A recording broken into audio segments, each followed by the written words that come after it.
You're watching the 9th episode of Inside Athletics brought to you by the IAAF. I'm your host, Atto Bolden. This is a special episode because we're right back where we started in episode number 1, the Anson Sports Complex in Miramar, Florida, which is where we are headquartered. And we're here because we are answering your video mail. That's right, episode 9 is completely dedicated to your questions. So without further ado, let's get to question number 1. Hi Atto, my name's Nikki and I'm from London, and I have a question about the 400 metre hurdles event. You recently spoke to Kevin Young and you were talking about the helter-skelter results in the event, and I'm just interested to know what you think are the factors for athletes who might do really well in the World Champs and then not do so well at the Olympics, or vice versa. Why do you think that is, really? Thank you for your question.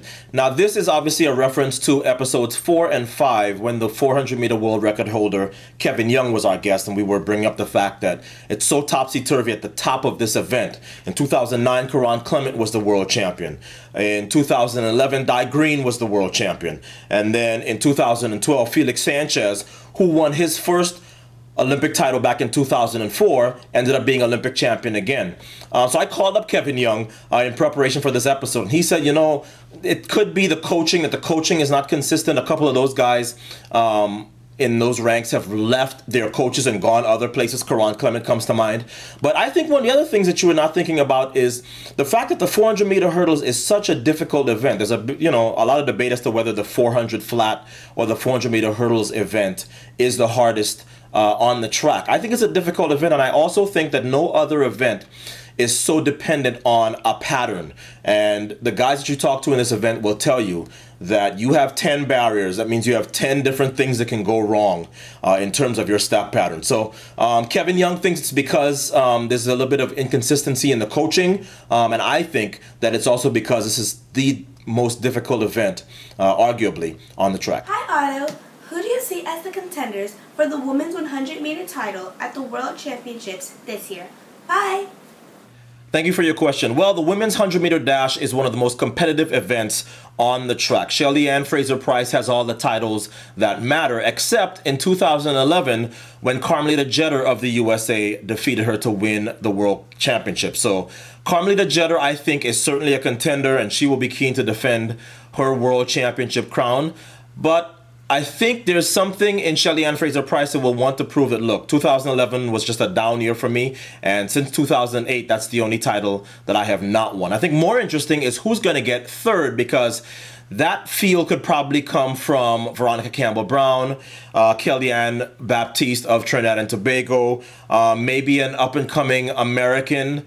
There's a lot of people, I think, who could possibly factor in for that third spot. But if you ask me who I think is going to be on that podium, I think you could do a lot worse than to pick Carmelita Jeter and Shelly-Ann Fraser-Pryce, because they've been there so much in the past 3 or 4 years. We'll see who gets that third spot.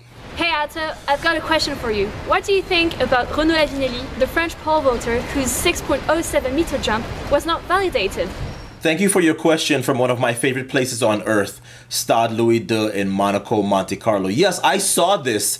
Renaud Lavillenie, of course, she says a lot nicer than I do. The French Olympic champion pole vaulter had a vault of 6.07 meters indoors, a vault that would have made him the second highest vaulter of all time. And what happens, I guess the bar came off just a little bit of where it sits before he went over it, and the rules say that because of that they cannot allow the vault. Needless to say, Mr. Lavillenie was in tears and was not happy about it. But I think once he realized that, look, the rules are the rules, and once that bar leaves those standards, even if it does not fall off, then they cannot allow the vault. So if anything, he should be encouraged, because what I saw in that vault is this is a young man who is ready to set a new personal best in 2013, and I think he'll be just fine.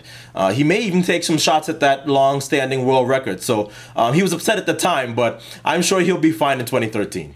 Hi, my name's Louisa, and I'd like to know, I'm going to Moscow to watch the World Champs, and I'd like to know what event you would recommend for me to go and watch. Thanks. Thank you for your question. Your question is like asking me which is my favorite of my children. Obviously, I want to see all the events, but in terms of competitiveness, the events that are likely to have the best finishes, the most exciting finishes, I think, you know, the women's 100 hurdles, the men's and women's 1500. I want to see the men's long and triple jump, and obviously Mo Farah in the men's 5 and 10K. But at the World Championships and the Olympic Games, the reality is you can't go wrong. Most of the events are going to be extremely competitive, and I hope you have a good time in Moscow. Hi, Otto. My question is, can you tell me what it's like to compete in front of a packed stadium that's full of excited people like Atlanta maybe or Sydney, but then also what's it like to compete in an empty stadium? Thank you. Thank you for your question. Well, every professional track and field athlete has dealt with this. If you're at the World Championships or the Olympic Games or Zurich or the Brussels Diamond League or anywhere in the Diamond League, chances are you're competing in front of a full house. But maybe there's a meet that you go to early in the season, and maybe it's the first or second edition of this meet, and it's not particularly well attended. Well, doesn't matter. You have to block out what your surroundings are. There's some meets where there's so few people in the stands that if somebody says something anywhere in the stands, you're probably going to hear them loud and clear. But here's the thing. If you're at a championship, that's one thing, but every meet is leading to something else. Maybe you're working on your start, you're working on your finish, you're seeing where you are fitness-wise. So all track athletes understand very clearly that whether it's a packed house or there are absolutely no people in the stands, focus on the distance or the event in front of you and get the job done. So for me, obviously you want to run in front of a packed house. You mentioned Atlanta. That was maybe my favorite atmosphere in terms of a stadium setting. The 100 was fantastic, not so fantastic for me, maybe a lot better for Donovan Bailey and Frankie Fredericks. But in that 200, when I came out there and it was just, amazing atmosphere because of Michael Johnson going for the double. That's one of my most cherished memories in life, forget sports. So it's always better to run in front of a packed house, but we understand very clearly that no matter how many people are in the stands, you better get the job done. Hi Atto, it's Lindsay from London. Given that athletes have to have quite a strict training regime, I was wondering whether athletes tend to think that that's a sacrifice, and also what you do to have fun. Thanks for your question.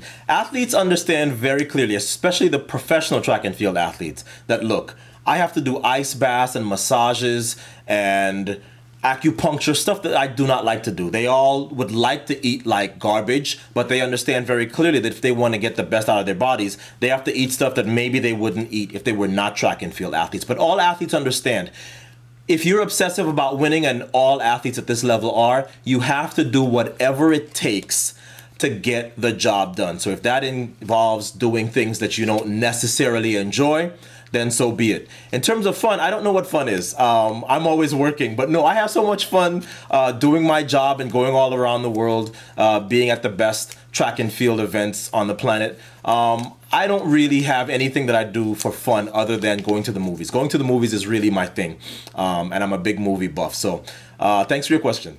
Hi Atto, I'm Raf and I'm 9. And I want to know how I can run faster if I'm tired. What a cute kid. Okay, so even at your age, if you think of your favorite track and field athlete, no matter who it is, chances are they do this when they run. They swing their arms and they get those hands all the way up, and that allows them to keep their stride open. So you too, when you get tired, as you said, you can try to swing your arms and get your hands up to eye level. I guarantee you that will help you run well and get you to where you're trying to go, even when you're fatigued. I am sure your parents will love the fact that I've given you that piece of advice. So folks, that brings us to the end of episode 9, our viewer mail episode. We certainly thank those of you who have contributed clips to this episode. If your clip did not make it in, don't let that discourage you. Continue to send in clips and we will try to get them in on a future episode. On your screen now is how you can reach us via Twitter, email, and on Facebook. And we're heading west, leaving the studio and getting back on the road. You know we enjoy bringing you the very best. We have 2 Olympic champions in our next 2 episodes, as we've had in every single interview that we've brought you. Everybody's been an Olympic champion. The next 2 are no exceptions. We're heading west, and we hope you have a very good week. We'll see you next time on Inside Athletics.